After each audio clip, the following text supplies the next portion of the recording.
Good morning, everyone.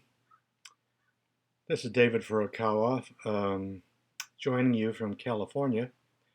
I'm terribly sorry that I can't be with you in Sydney this morning um, as you recap all the research that you've engaged in for the National Centre of Excellence in Desalination for Australia.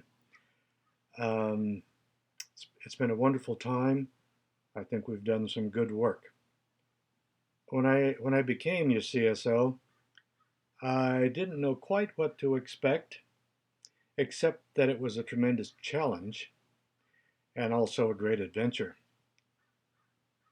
Thanks to the foresight and planning initially done by David Doppel, Sharon Humphreys, and Scott Humphreys, a very strong plan for success was established. All we had to do was carry that out. As you know, one of the elements that I value highly in developing research is broad international collaboration.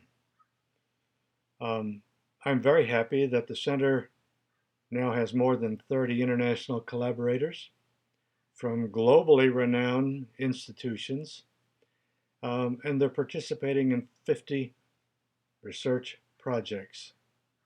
I think that's a very strong accomplishment in the last 7 years.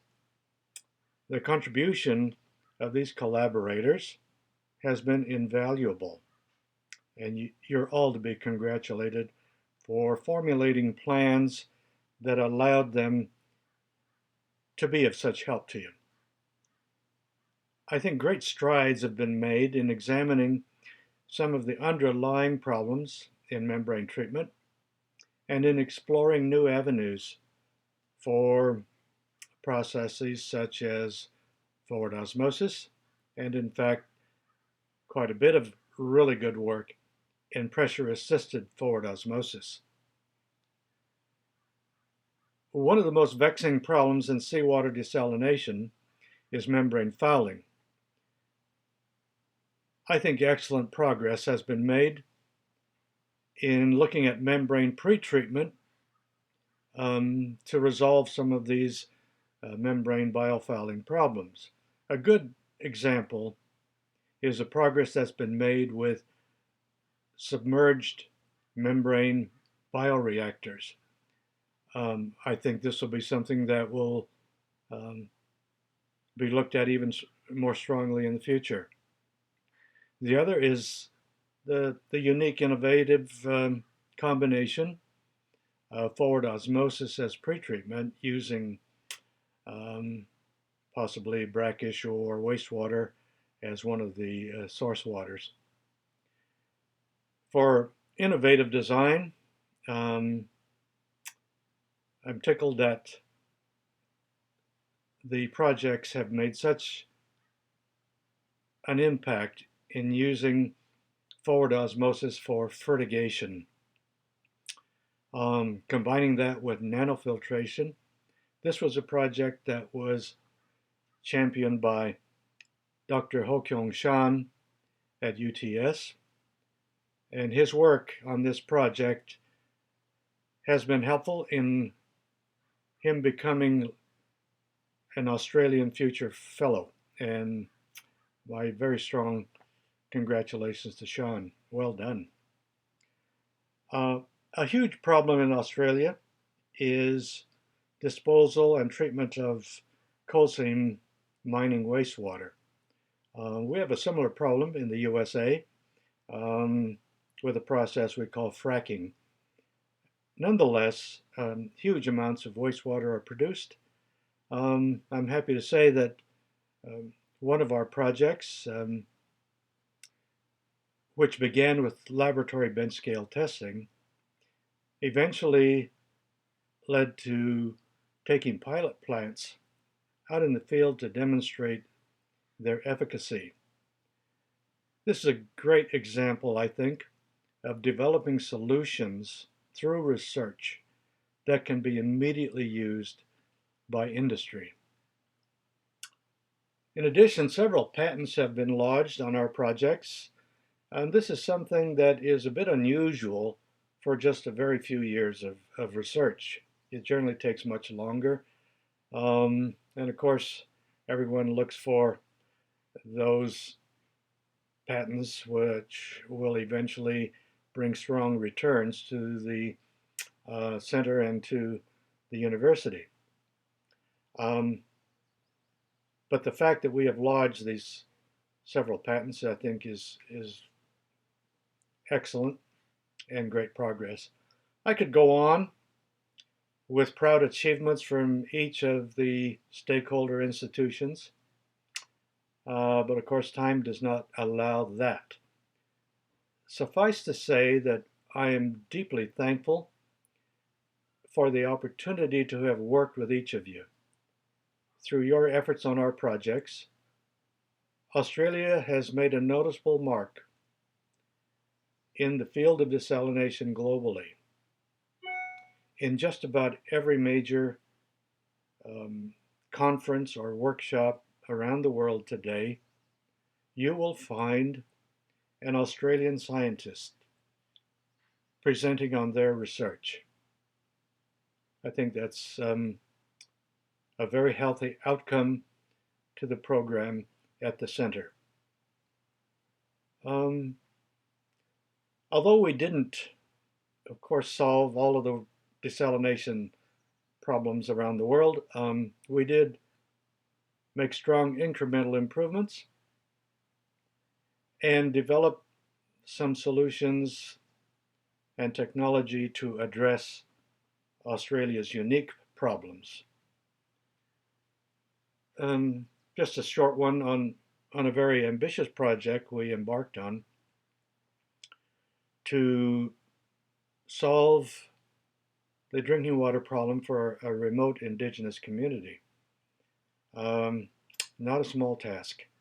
And in fact, I think we learned more on how to attack problems in remote locations than we could have ever known. Although not ultimately successful, I think we did show that the potential of using renewable energy, particularly solar, along with desalination processes such as membrane distillation, can have a bright future for this type of remote problem. This desalination industry still has many barriers to overcome, and of course we all look for the Holy Grail in trying to solve membrane biofouling problems through pretreatment. But I think what we've done will go a long way towards solving that problem, and also to reduce energy consumption, which is another problem that has existed since the desalination of seawater was initiated. I think it's extremely important to note that since I began some of my work in seawater desalination some 30 years ago, the energy consumption has been reduced from more than 30 kilowatt hours per cubic meter to less than 3. That's what research can do for you. And I'm thankful that we had an opportunity to take part in this kind of research. I like to keep in mind that research doesn't always lead to the final answer to the problem that you set out to solve. But just as important are the nuggets of wisdom that you find along the way. I think we found those nuggets in just about every project that we undertook.